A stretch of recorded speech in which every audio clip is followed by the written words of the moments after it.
أهلا بكم في قناة الأستاذ سامي سمير. ابقوا معنا. يفتح الله لك بابا كنت تحسبه من شدة اليأس لا يفتح بمفتاح، ضاقت فلما استحكمت حلقاتها فرجت. ما تنسوش اضغط لايك وقم بتفعيل الجرس وتابع معنا قناة الأستاذ سامي سمير. السلام عليكم ورحمة الله وبركاته. سمعت قبل كده عن شلة المدير؟ أظن في كل مصلحة حكومية معروفين من هم شلة المدير. في كل مكان خاص أو شركة خاصة معروفين من هم شلة المدير. مش هقول شلة العصافير، لا، شلة المدير.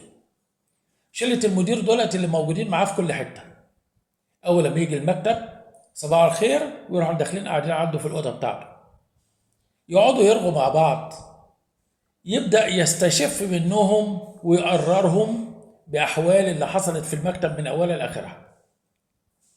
بس مع الأسف شلة المدير دي لما يعرفوا إن المدير زعلان من حد كلهم يزعلوا منه وكلهم يبدأوا يذموا فيه، حتى لو الشخص ده كويس.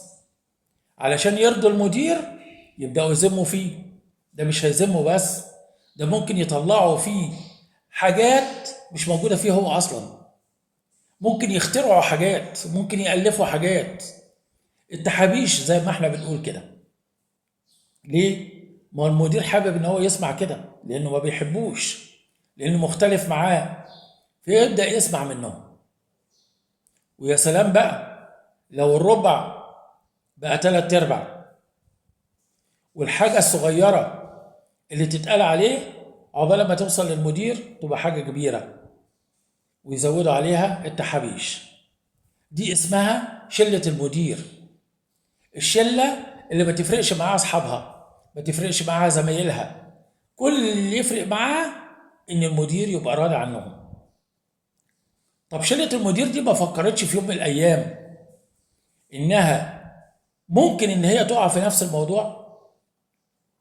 هو المدير بيحبهم على طول؟ ممكن إن هو يزعل من حد فيهم، ساعتها بقية الزملاء هيتكلموا عليه. تعال بقى للمدير. المدير ده ما فكرش في يوم من الايام ان هم طالما ان هم بيتكلموا على واحد ممكن في يوم من الايام يتكلموا على المدير نفسه؟ اكيد. اظن المدير ده مش ملاك، المدير ده بيغلط، وبناء عليه تأكد مليون في المية زي ما بيتكلموا على الناس هيتكلموا عليك. داين تدان. ربنا يستر علينا وعليكم ويبعد عننا شلة المدير.